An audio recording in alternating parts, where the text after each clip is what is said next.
we're having here today Mr. Bilel Al Souaied, Chief Operating Officer at Cytomate. So welcome to the Arab SME Summit in its second version. Thank you. It's a pleasure to be here. Yeah, thank you so much. And as a start, I just want to know more about Bilal and Cytomate, of course, and the background of you. Brilliant, amazing. So my name is Bilal. I'm Chief Operating Officer of Cytomate. So Cytomate is the first offensive cybersecurity company in the MENA region that specializes in threat intelligence and security posture management. Today, we're the fastest growing startup in Qatar. We've been in the market for a little bit more than a couple of years, out of which we doubled in size every quarter or so.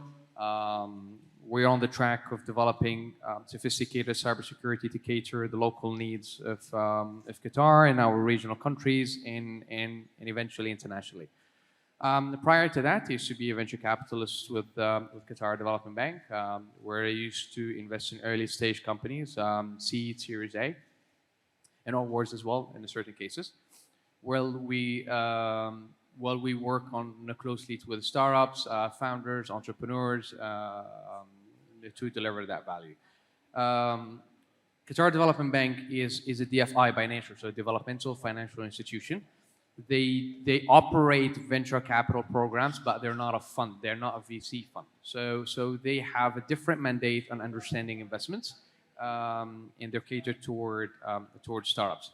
Prior to that, I used to be a management consultant, strategy in more detailed manner. Worked with Fortune 500 companies in terms of mergers, acquisitions, business development, product development, market penetration, so on and so forth. With the C-level executives to solve pressing problems and pressing challenges on their environments. Yeah, and prior to that, I kickstarted my career as a junior economist at Her Majesty's government back in the United Kingdom. So that's a wrap up. So we're gonna use all the background that you have into how can we advise SMEs to use or understand investment in general, okay? Absolutely. So if you can help us in that would be great. So basically, let's start with, as an entrepreneur, how can they start reaching out to investment opportunities, or what they can catch, what lead they can catch so they can move forward from there? Where they should start from, in investment terms, yani. Okay, I think in order for me to answer this question, we have to take a little bit a step backwards. Okay. Right? So when we say startups, usually from an investment point of view, okay, startups are mainly tech companies. What does a tech company mean? Is a company who owns their tech. If you offer tech-enabled services, you're not a tech company. You're an SME on steroids.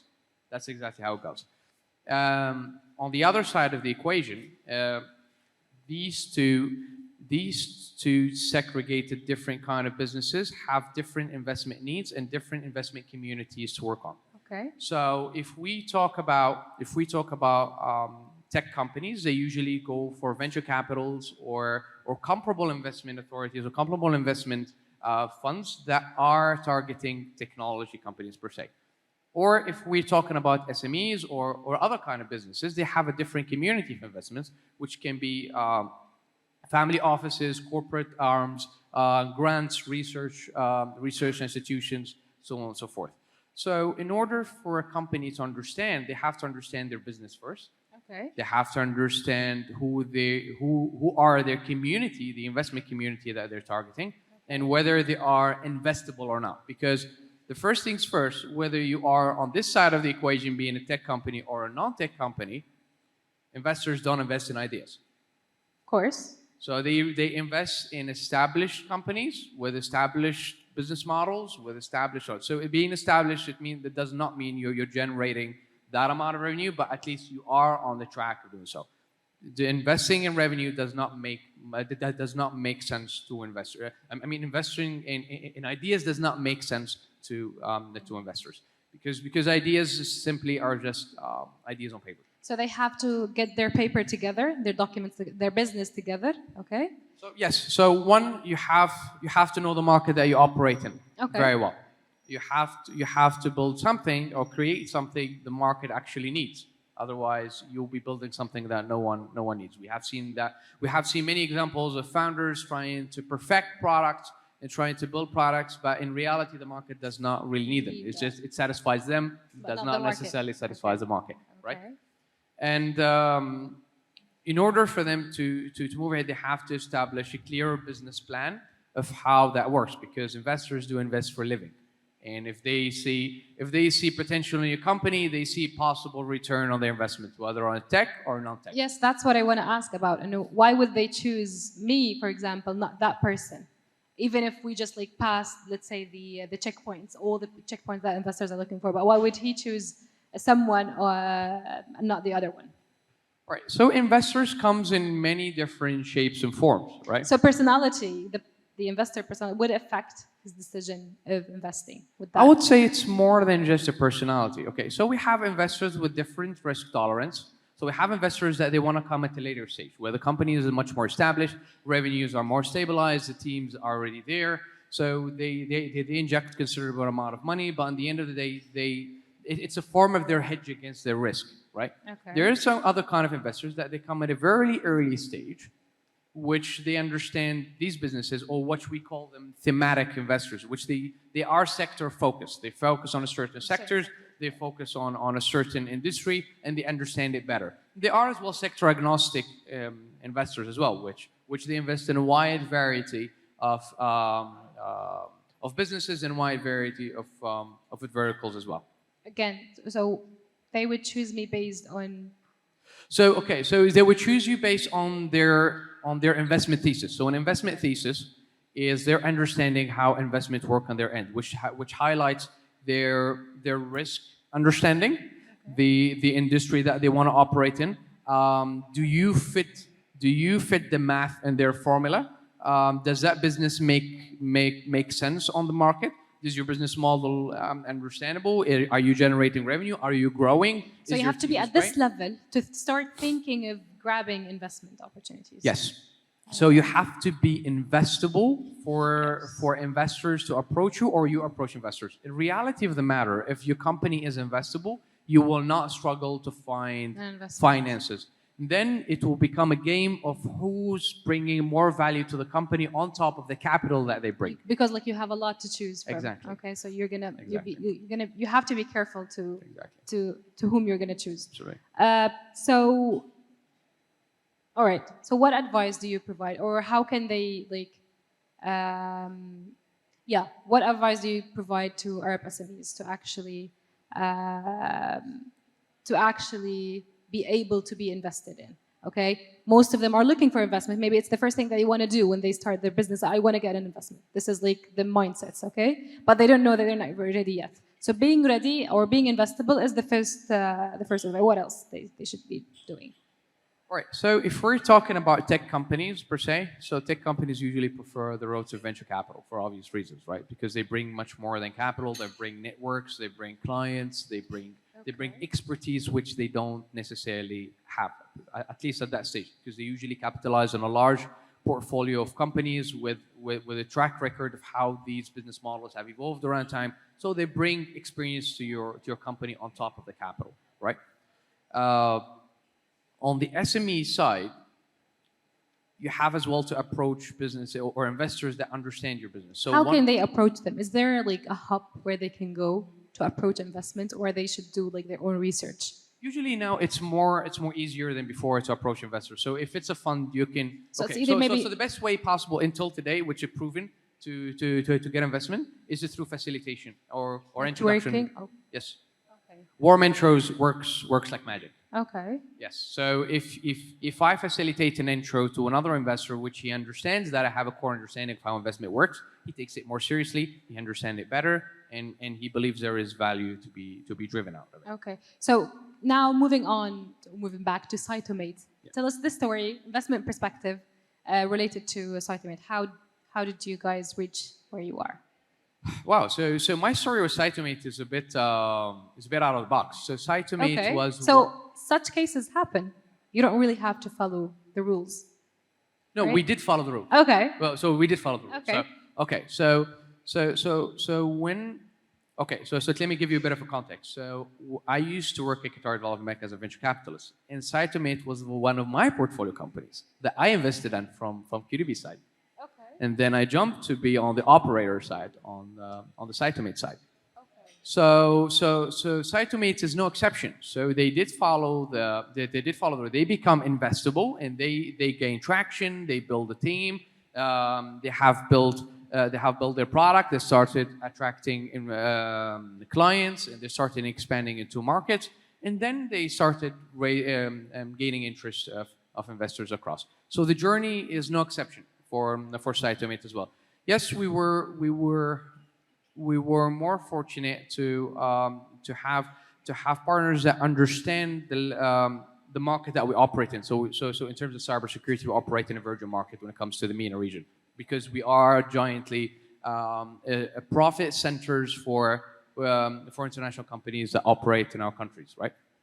So yes, so one, there is a market potential, great market potential. So Cytomate was checking that box. Second, our products were very scalable. I mean, from cost to revenue perspective, the return on investment was huge, at least on the potential side. The team, we brought state-of-the-art teams that operate in Cytomate. We have the best engineers, the best managers, with the best quality of processes in place, which that gave another layer of comfort and another layer of assurance to investors to approach us as well. It's another, like, it's the same point that people before you just mentioned, the team. The team, look, there are two schools in investments, right?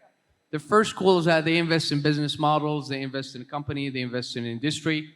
But in the end of the day, which is not my preferred kind of school, because business models do change, macroeconomic events do happen, economic turmoil do happen, and things can hit the fan, right? When you invest in teams, you really have the ability to change these circumstances and adapt to it and use them to their benefit. Absolutely. So investing in teams is always better, at least from my own perspective, right? Is investing better than even if the team are having a small idea with minimal potential, but investing in the team would stay the same. I have seen cases where you would find a good team raise funds without a single product. Okay. But that comes with exceptions. It's not that common, but it happens. It happens when the team knows exactly what they're doing. They have a track record. They have a track record of exiting businesses. They have a track record of building businesses and take it to the market.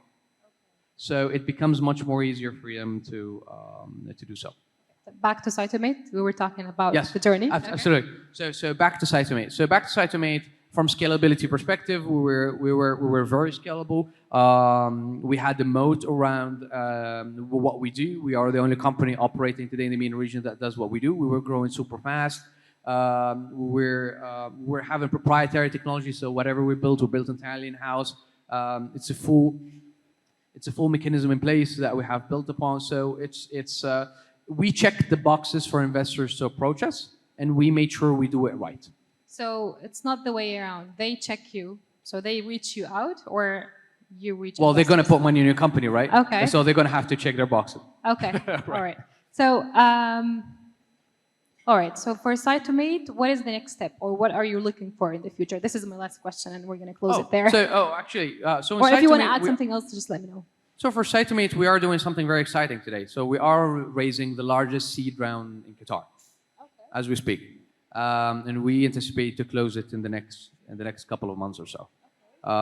As a deep tech company that operates in Qatar with such potential, we're not raising money because we were trying to put that number out there or break records. No, it's just because our industry is very sophisticated. It's expensive to build the kind of products that we do. It's expensive to scale those products. So naturally, the kind of investments that we require is different from regular kind of businesses as well. In terms of product, does Cytomate have any future adds up or something? We do have a project that we're working on right now, which is a fourth product to our ecosystem. So we operate on an ecosystem of products, right? So we have our products are catered to serve two main purposes.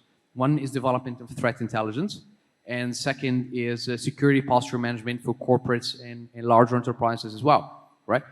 The fourth product is catered toward OT infrastructures. So OT infrastructures is anything industrial, anything that operates in a specific technology that does not include IT infrastructures.